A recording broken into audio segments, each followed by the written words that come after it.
ఇప్పుడు సంక్షిప్త సమాచారం. హైదరాబాద్ సహా పలు తెలంగాణ జిల్లాల్లో గత 2 రోజులుగా పడుతున్న వర్షాలు మరో 2-3 రోజులు కొనసాగే అవకాశం ఉందని వాతావరణ శాఖ అధికారులు తెలియజేస్తున్నారు. బంగాళాఖాతంతో పాటు అరేబియా సముద్రం నుంచి వస్తున్న తేమ పరిస్థితుల కారణంగా హైదరాబాద్ సహా తెలంగాణ జిల్లాల్లోని కొన్ని ప్రాంతాల్లో క్యూములోనింబస్ మేఘాలు ఏర్పడి ఈదురుగాలులతో కూడిన జల్లులు కురుస్తాయని హైదరాబాద్లోని భారత వాతావరణ విభాగం వెల్లడించింది. విపరీతంగా పెరిగిన ఉష్ణోగ్రతలు తెలంగాణలోని హైదరాబాద్, నిజామాబాద్, వరంగల్, కరీంనగర్ తదితర ప్రాంతాల్లో క్యూములోనింబస్ మేఘాలు ఏర్పడి ఈదురుగాలులు, ఉరుములు, వడగళ్లతో కూడిన వర్షాలకు కారణమవుతున్నాయని అధికారులు వెల్లడించారు.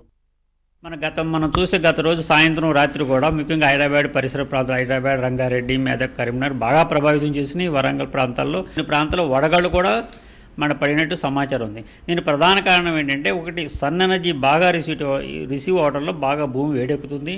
నెక్స్ట్ ఇదే సమయంలో మనకి ఒక ఉపరితల ద్రోణి మన లక్షద్వీపుల నుంచి మనకి కర్ణాటక మీదుగా మన తెలంగాణ కర్ణాటక మీదుగా మనకు పైకి ఉపరితల ద్రోణి కొనసాగుతుంది.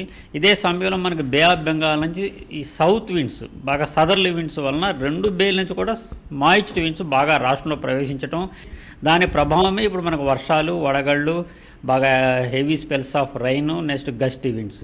కాబట్టి ఈ పరిస్థితి అంటే సమ్మర్లో వచ్చే ఫెనామినా ప్రస్తుతం ఇవన్నీ కోయిన్సైడ్ అవ్వడం వల్ల ఈ ఫెనామినా మరి 4-5 రోజులు కొనసాగే అవకాశాలు ఎక్కువ కనిపిస్తున్నాయి. దీని ప్రభావం ఎక్కువ తెలంగాణ జిల్లాల మీద ఎక్కువగా ఉంది. ముఖ్యంగా ఉత్తర తెలంగాణ జిల్లాలు బాగా ప్రభావితం అవుతుంది. ఎక్కువ ప్రభావం తెలంగాణ జిల్లాలో కొనసాగుతుంది.